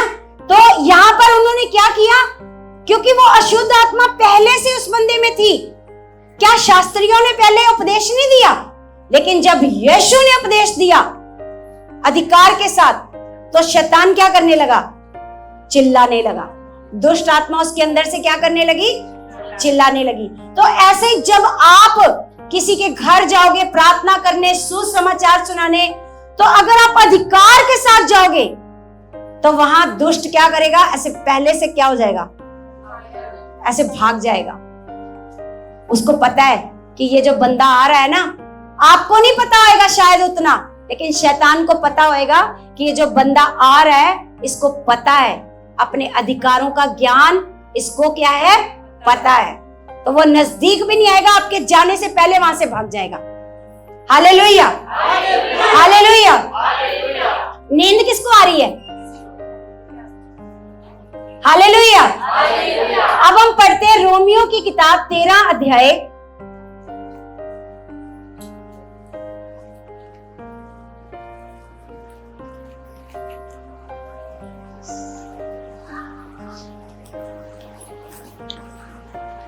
13 का हम पढ़ते हैं, 1 से शुरू करेंगे।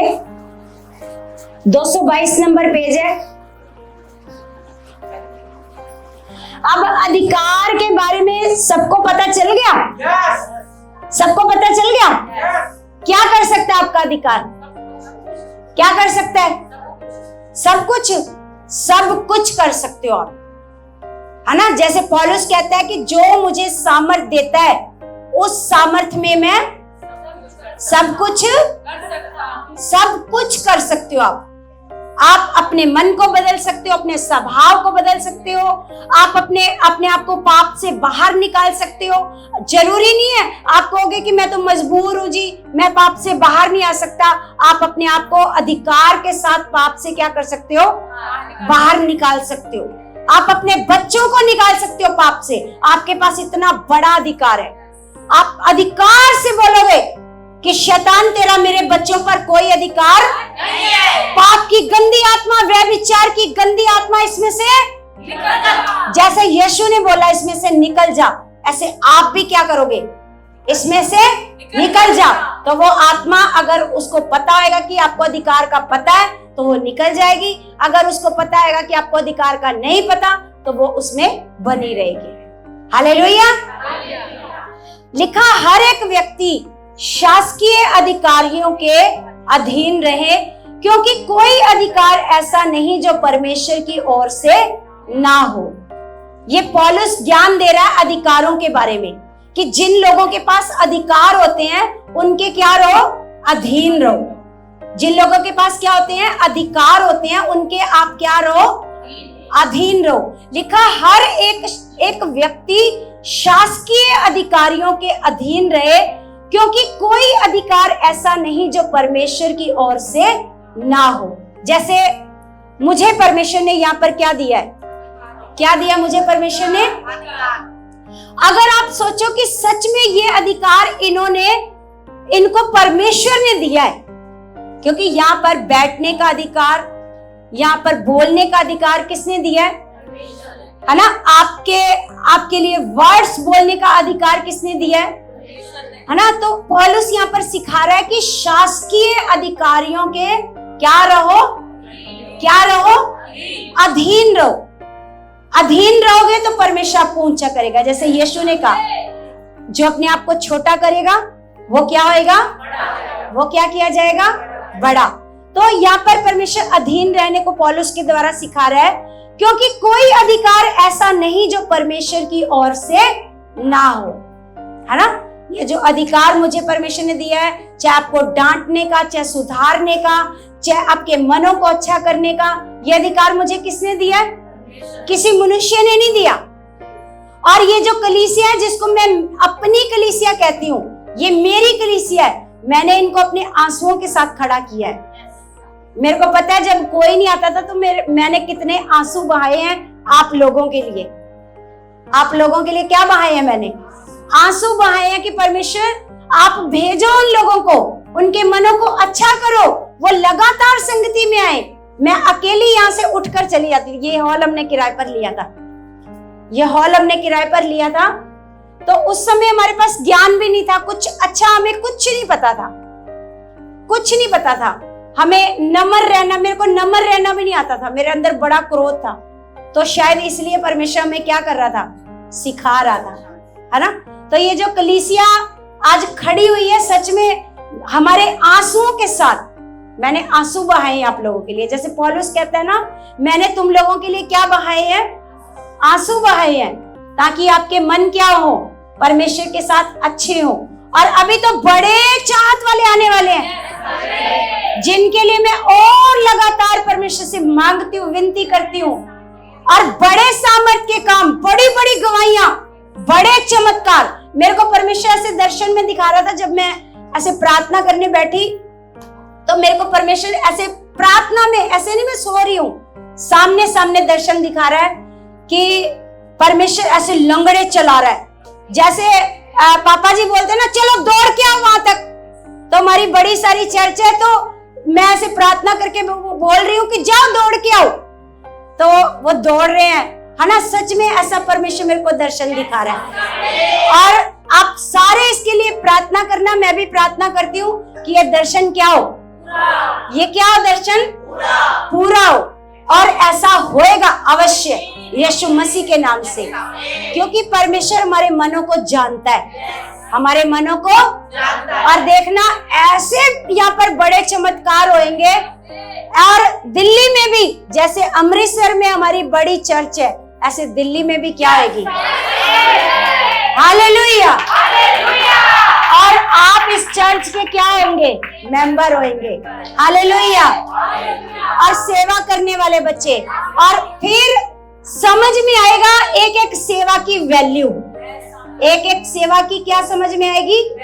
तो यहाँ पर पौलुस कह रहा है कि ऐसा लिखा, ऐसा कोई अधिकार नहीं है, लिखा क्योंकि कोई अधिकार ऐसा नहीं जो परमेश्वर की ओर से ना हो, और जो अधिकार है वे परमेश्वर के ठहराए हुए हैं, परमेश्वर के। इसलिए जो कोई अधिकार का विरोध करता है वह परमेश्वर की विधि का सामना करता है। वो परमेश्वर की विधि का क्या करता है, जैसे ये विधि है कि आपको अपने अगुवे का क्या करना है, आज्ञा को मानना है। ये किसने विधि ठहराई है, ये परमेश्वर ने ठहराई है। जैसा आपको बोला जाए बुरा नहीं मानना, वैसा करना है। और एक दूसरे को नहीं देखना, वो तो करता नहीं मैं क्यों करूं, वो तो आदर करता नहीं मैं क्यों करूं, है ना। किसी को नहीं देखना, कोई आदर ना करे, लेकिन आपको क्या करना है, आदर करना है, आपको रिस्पेक्ट करनी है, आपको एक एक बात माननी है, वचन मानना है जो परमेश्वर हमारे मुंह के द्वारा आपको देता है। यहाँ पर लिखा है क्योंकि हाकिम अच्छे काम के नहीं परंतु बुरे काम के लिए डर का कारण है। जो हाकिम होते हैं, जो अच्छे काम करते हैं, उनको क्या डर हाकिमों से, पुलिस वाले से डरता कौन है, पुलिस वाले से डरता कौन है, जो बुरे काम करेगा वही तो पुलिस वाले से डरेगा, है ना। जज से, कोर्ट से कौन डरेगा, वकीलों से कौन डरेगा, जो बुरे काम करेगा, है ना। लेकिन जिसने बुरा काम किया ही नहीं, उसको क्या डर। तो यहाँ पर क्या लिखा है, क्योंकि हाकिम अच्छे काम के नहीं परंतु बुरे काम के लिए डर का कारण है। अतः यदि तू हाकिम से निडर रहना चाहता है तो अच्छा काम कर। हाकिम से निडर रहना चाहता है तो क्या कर, अच्छा काम कर, कि तेरे को कुछ बोलना ही ना पड़े, तेरे को कुछ सुनना ही ना पड़े, तेरे को डांट पड़े ही ना, तो क्या कर, अच्छा काम। क्योंकि अगर ये डांट भी नहीं होएगी ना तो डर क्या हो जाएगा, खत्म। तो फिर क्या होएगा, सब काम उल्टा पुल्टा, सब अनुशासन क्या हो जाएगा, खत्म। Hallelujah, hallelujah. तो लिखा और उसकी ओर से तेरी सराहना होगी। अगर कोई अच्छा काम करेगा तो क्या होगी, हाकिम की ओर से क्या होगी, सराहना। क्या होगी, सराहना। आज हमारे रामदास भाई ने ये पर्दा लगाया, डिजाइन बनाया, है ना। हमेशा सुनैना बनाती है, तो आज इन्होंने बनाया। तो मैंने आते ही क्या करी, इनकी सराहना। क्या करी? मैंने कहा सच में भाई साहब आपने बड़ा अच्छा कार्य किया, है ना। तो क्या मिलती है? एक सराहना। ये क्या मतलब लिखा है, तो अच्छा काम कर और उसकी ओर से तेरी सराहना होगी, क्योंकि वह तेरी भलाई के लिए परमेश्वर का सेवक है। वो तेरी भलाई के लिए क्या है? परमेश्वर का, तेरी भलाई के लिए, आपकी भलाई के लिए, ताकि आप परमेश्वर के साथ एक अनुशासन में जीवन बिताओ। हालेलुया। अपनी मन मर्जी, जैसे एक घोड़ा होता है ना, घोड़ा आपने देखा होगा, जो बिना लगाम का घोड़ा होता है वो जिधर मर्जी भागता है, लेकिन एक लगाम वाला घोड़ा जो होता है वो मालिक के वश में होता है। जहां मालिक उसको लेके जाना चाहे वहां जाएगा, जिधर को मुड़ने को बोले वो उधर मुड़ेगा, क्योंकि लगाम वाला क्या है वो। हालेलुया। आज की शिक्षा समझ आ रही कि बोर हो रहे हो? समझ आ रही है? क्या क्या समझ आया? सबसे पहले क्या समझ आया बताओ? अभी की शिक्षा के बारे में बताओ, क्या समझ आ रहा है? ये जो अभी वचन पढ़ा मैंने, नहीं अभी जो वचन शुरू से पढ़ रहे हैं इसके बारे में बताओ।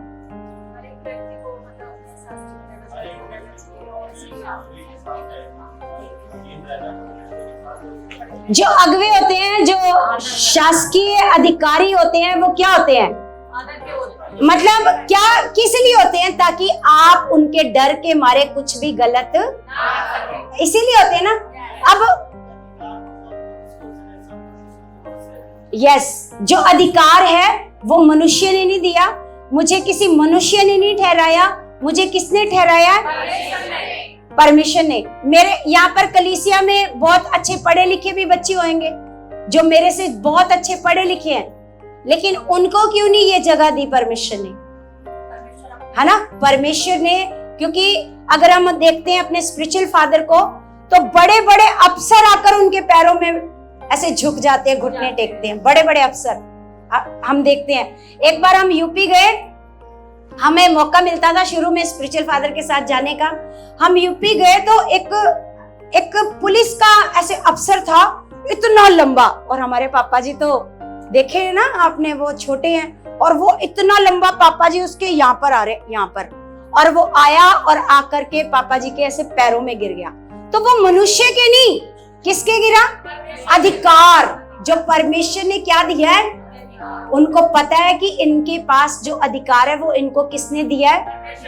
परमेश्वर ने। तो अभी बड़े बड़े अफसर आएंगे यहाँ पर, बड़े बड़े अफसर आएंगे, जज आएंगे, वकील आएंगे, बड़े बड़े अफसर, क्योंकि हम मांगते हैं खुदावन से कि खुदा यहाँ पर बड़े बड़े अफसर आपकी हजूरी में बैठे और यहाँ पर क्या करें? घुटने टेके। तो कल को अगर वो कहें नहीं हम इनसे तो क्या है, ज्यादा समझदार है, लेकिन उनको तो नहीं चुना ना परमेश्वर ने, है ना। मैं तो अनपढ़, मुझे तो पढ़ना लिखना भी नहीं ज्यादा आता, लेकिन मुझे ज्ञानवान किसने बनाया? किसने बनाया? मुझे आत्मा का ज्ञान दिया मुझे परमेश्वर ने, और आत्मा के द्वारा ज्ञानवान बनाया। सच में हम तो क्या थे? जब चुने गए थे तो मूर्ख थे। क्या थे? मूर्खों को परमेश्वर कहते हैं मैंने मूर्खों को चुना, तो हम मूर्ख थे। आज खुदा ने हमें क्या बनाया है? ज्ञानवान बनाया है। तो यहाँ पर परमेश्वर का वचन कहता है क्योंकि वह तेरी भलाई के लिए परमेश्वर का सेवक है, परंतु यदि तू बुराई करे तो डर, क्योंकि वह तलवार व्यर्थ लिए हुए नहीं, वो व्यर्थ लिए हुए, और परमेश्वर का सेवक है कि उसके क्रोध के अनुसार बुरे काम करने वाले को दंड दे, है ना। लिखा, इसलिए अधीन रहना ना केवल उस क्रोध के डर से आवश्यक है, वरन विवेक भी यही गवाही देता है। केवल डर से नहीं, एक विवेक भी हमारे अंदर से कहता है नहीं, ये मेरा क्या है? अगुवा है, ये मेरे को सिखाता है, ये मेरी भलाई चाहता है, ये मेरे को हर दुख सुख में मेरे क्या रहता है? मेरे साथ खड़ा रहता है। ये केवल डर से नहीं, पौलुस कह रहा है एक विवेक तुम्हें क्या करता है? बताता है। इसलिए जो रिस्पेक्ट है, जो आदर है, वो कैसे करना है? केवल डर से नहीं। जैसे कई लोग कहते हैं संगति में नहीं जाएंगे तो दीदी डांटेगी, दीदी क्या करेगी? डांट ना, केवल डर से नहीं, केवल क्या होना चाहिए, आपके अंदर एक विवेक भी होना चाहिए जो आपको बताए एक परमेश्वर का आदर और परमेश्वर के सेवकों का हालेलुया। और आगे लिखा, इसलिए कर भी दो क्योंकि शासन करने वाले परमेश्वर के सेवक हैं। कर किसको बोलते हैं? टैक्स को, है ना। जो आप बीज भी, जैसे बीज बोना है वो भी आपने देना है वफादारी से, क्योंकि अगर आप बीज भी वफादारी से अपना नहीं दोगे तो ये सेवा कैसे बढ़ाएंगे हम लोग। देखो मैं तो कोई जॉब नहीं ना करती, अब मेरे बच्चों की मर्जी है, आज वो मेरी हेल्प कर रहे हैं, कल को उनकी मर्जी नहीं होगी तो कहां से हम सेवा को बढ़ाएंगे, कहां से बढ़ाएंगे। आप सारे अभी से क्या बनना है, अपने वफादार बनना है। क्या बनना है? वफादार बनना है, ताकि परमेश्वर का काम क्या हो, बढ़े, परमेश्वर की सेवा बढ़े। और आज जो आप लोगों ने सीखा है, आज आप लोगों ने क्या सीखा है बताओ, आज आपने शुरू से बताओ क्या सीखा है, अच्छे से बताओ, अच्छे से खुल के। पिंकी आज क्या सीखा है आपने? आज खड़े होकर आप बताओ क्या सीखा आज। हाँ बताओ अच्छे से, क्या अधिकार आपके पास, क्या अधिकार है, क्या अधिकार है? विक्की भाई बताओ आप, आज आपने क्या सीखा है? कुछ सीखा, कुछ समझ में आया वचन है? खड़े हो जाओ। ये भाई कहता है मैं ना डर जाता हूँ जब दीदी मेरे को कहती ना खड़े हो जाओ, आता है इसको सारा कुछ है, कहता है मेरे अंदर क्या आ जाता है, तो डर किससे है, क्यों डरते हैं? डरना नहीं चाहिए, है ना। दिलेरी से अपनी बातों को क्या करो, बताओ, है ना। आपने भी नहीं बताया, आपने भी नहीं बताया। हाँ आप बताओ, हाँ खड़े होके बताओ। दीदी ने बताया अधिकार, नहीं मैंने नहीं बताया, किसने बताया? हाँ हाँ हाँ हाँ, तो मतलब परमेश्वर दीदी ने मतलब दीदी के मुंह से पता चला है कि परमेश्वर के अधिकार कैसे होते हैं। जैसे दीदी ने बताया बिछोड़ सांप का रेंगना, और हमारे खुद के अधिकार होते हैं, जैसे कि हम बीमारियों से लड़ सकते हैं, कोई गरीबियों से लड़ सकते हैं। ये सारे अधिकार अपने आप होते हैं, ये अधिकार हमारे अंदर होते हैं, इसलिए हमें अपना अधिकार सभी को पता होना चाहिए। अंदर होते नहीं है, दिए वो यूज करने हैं, अधिकारों को क्या करना है, यूज करना है। अब आप बताओ रजनी आज क्या सीखा? हाँ दिलेरी के साथ, और हाँ अपने अधिकारों का, ये ज्यादा भूल जाती है, मैंने इसलिए इससे पूछा है। ये पता, ये क्या करेगी पता नहीं दीदी, मेरे साथ ही ऐसा क्यों होता है, अपने ये भूल जाती है कि मेरे पास क्या है, क्या है, इसलिए मैंने इससे पूछा है। ये बार बार पता क्या करती है, अपने मन को दुखी करती है और कहती है पता नहीं क्यों दीदी मेरे साथ ही क्यों ऐसा होता है। क्यों? क्योंकि हम अधिकार को क्या कर जाते हैं, भूल जाते हैं। जब हमारे पास एक अधिकार हमें याद होएगा। अब आज हमने 2 तरह के अधिकार सीखे हैं। क्या क्या सीखे हैं? मोंटो आप बताओ कुछ, आज क्या सीखा है आपने?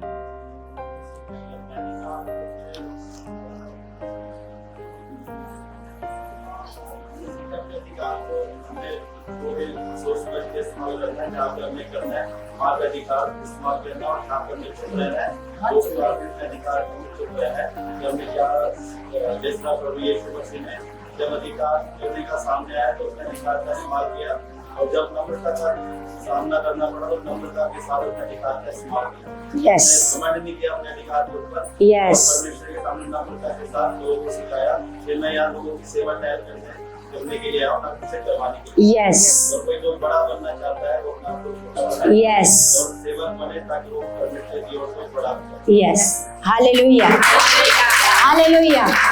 क्योंकि हर एक बात को आपको पता है, कैसे पता चलता है कि आपने कौन कौन सी बात पकड़ी है? कैसे पता चलता है? जो आप अपने मुंह से बोलते हो वो बात आपने पकड़ी है, और जो बात आप नहीं बोल पाते हो वो आपने पकड़ी। जो आप नहीं बोल पाते ना वो आपने नहीं पकड़ी। हम जब नए ऐसे जाते थे संगति में, ऐसे सीखना शुरू किया, तो हमारे अगवे भी ऐसे बोलते थे, हमसे पूछते थे खड़े करवा के कि आपने आज क्या सीखा है, क्योंकि उनको पता होता था कि जो ये बोल देंगे वो बातें इन्होंने पकड़ ली हैं। और जो बातें नहीं बोलेंगे वो इन्होंने नहीं पकड़ी है। तो आपने कौन कौन सी बातें पकड़ी हैं आज सीखा सुना है। अब रजनी बताएगी, ये वाली रजनी। अब रजनी भी दो है ना। रजनी आज कौन कौन सी बात पकड़ी आपने? हाँ हाँ, देखो जो बात हम नहीं बोल पाते हैं ना, इसका मतलब वो हमारे यहाँ पर नहीं है। आज कमलेश बताएगी, बड़ी खुश है। कमलेश आप बताओ कौन कौन सी बात पकड़ी? हाँ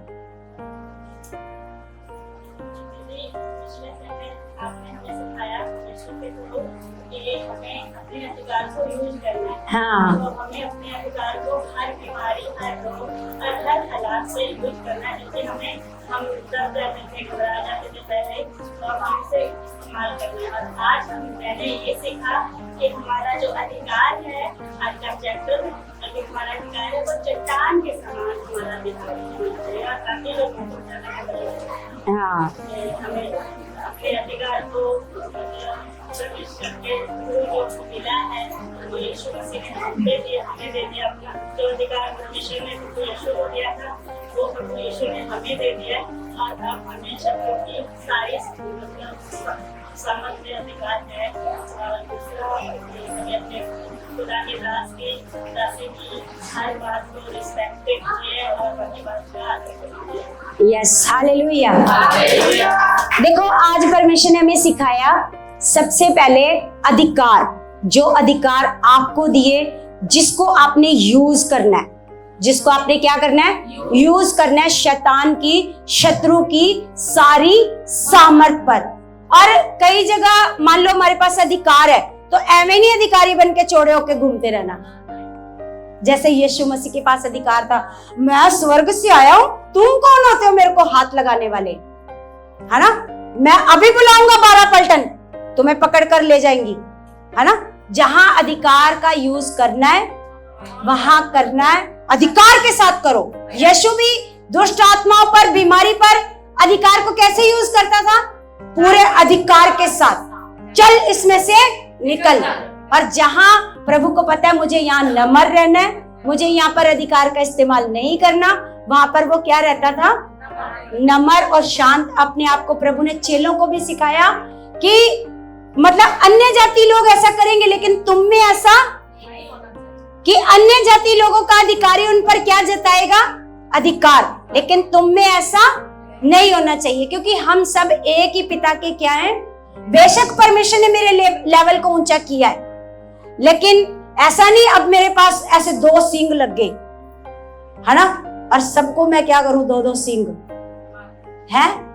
हाँ, डांट का मतलब, जैसे देखो डांट का मतलब क्या होता है कि जैसे मैंने मटके का उदाहरण दिया था आपको, मटका, जब एक कुम्हार मटका बनाता है, आपको पता है वो उसकी पिटाई करता है, पिटाई करता है। कितनों ने देखा वो पिटाई करता है, लेकिन साथ साथ नम्रता भी तो दिखाता है।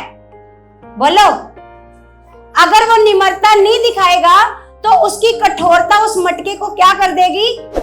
तोड़ देगी। क्या कर देगी? समझ में आ रही मेरी बात? आपको पता है वो उसकी जमकर, एक उसके पास पता नहीं लकड़ी का क्या होता है ना? थापी, है ना? एक थापी सी होती है, वो उसकी जमकर पिटाई करता है मटके की। लेकिन जब वो कच्चा ही होता है, तो वो क्या करता है? उसकी बहुत पिटाई करता है, सारी तरफ से उसकी क्या करता है? पिटाई करता है। लेकिन एक हाथ बाहर पिटाई करने वाला होता है और एक हाथ अंदर, है ना, उसको संभालने के लिए होता है। हाँ, लेकिन देखो जैसे मान लो डांट है, तो वो डांट इतनी अखरेगी नहीं, लेकिन उसके साथ साथ क्या है? अगर प्रेम, अगर मैं केवल अधिकारों का यूज करती रहूं, अधिकार है मेरे पास, क्या है मेरे पास? अधिकार है, मैं तो 2-2 सींग सबको मार सकती हूँ, है ना? लेकिन उसके साथ प्रेम ना करूं आपको, तो आपको अच्छा लगेगा? आप आओगे दोबारा? आप बोलोगे नहीं, सींग खाने किसने जाना है? उसके साथ साथ विक्की भाई को मैं बड़ा डांटती हूँ, लेकिन इसको पता है कि मैं इसको प्रेम भी बहुत करती हूँ, मैं इसको बहुत डांटती हूँ, लेकिन इसको पता है कि दीदी मेरे को प्यार बहुत करती है, छोड़ के नहीं जाता। मेरे को कहता कितना भी डांट लो आपको छोड़ के नहीं जाएंगे। क्यों? क्योंकि इसने मेरा प्रेम भी देखा है, मेरी डांट देखी है, तो क्या देखा है ना? केवल डांटना नहीं है। अगर हमें परमेश्वर ने ये लेवल दिया है, यहाँ पर बैठाया है, तो केवल डांटना नहीं, क्या है उसके साथ साथ जहां डांटने का समय आएगा वहां पर पूरी रीति से अधिकार से डांटा जाएगा, और जहां पर प्रेम करना है वहां पर हर समय आपको संभाला भी जाएगा, प्रेम भी किया जाएगा। Hallelujah, hallelujah. तो मेरा विश्वास है आज का वचन आपके जीवन में बड़ा काम कर चुका है और बड़ा फल ला चुका है, और आप सच में एक आदर करने वाले परमेश्वर के बच्चे बन चुके हो, और आप डर के मारे नहीं आओगे दीदी डांटेगी, दीदी ऐसा बोलेगी, नहीं, एक पिता के आदर के साथ आओगे कि इनको ठहराने वाला कौन है? कौन है? परमेश्वर। अगर पिता ने इनके मुंह से कोई वचन दिया है, कोई सेवा करने का, कोई काम करने का, तो मुझे उसको कैसे करना है? पूरे आदर के साथ। हालेलुया, बोलो कैसे? अगर मेरे मुंह से आपको किसी को भी सेवा करने के लिए परमेश्वर ने बोला है, तो उस काम को अपने कैसे मन से लेना है? किस मन से लेना है? आदर के साथ कि मुझे ये वचन किसने दिया है, मुझे ये बात किसने बोली है। आपकी आवाज नहीं आ रही। तो सच में मेरा विश्वास है कि अगर आपने ऐसा मन बनाया तो 1000% रिजल्ट आएगा, 1000% बड़ी बड़ी गवाहियां बनेंगी, और आप बड़े बड़े कामों को करने वाले बनोगे, और आपके द्वारा खुदा बड़े कामों को करेगा। ऐसा नहीं परमेश्वर ने कुछ ही लोग नियुक्त किए हैं जिनके द्वारा बड़े चमत्कार होंगे, आपके द्वारा होंगे, आपके द्वारा बड़े बड़े चमत्कार होंगे। लेकिन बस जितना जितना आप वफादारी में बढ़ते जाओगे, आज्ञाकारिता में, उतना परमेश्वर आपको इस्तेमाल करता जाएगा। आपके नगर आपके द्वारा बचाए जाएंगे, आपके एरिया आपके द्वारा बचाए जाएंगे, आपके गली मोहल्ले आपके द्वारा बचाए जाएंगे, यीशु मसीह के नाम से। आमीन, आमीन।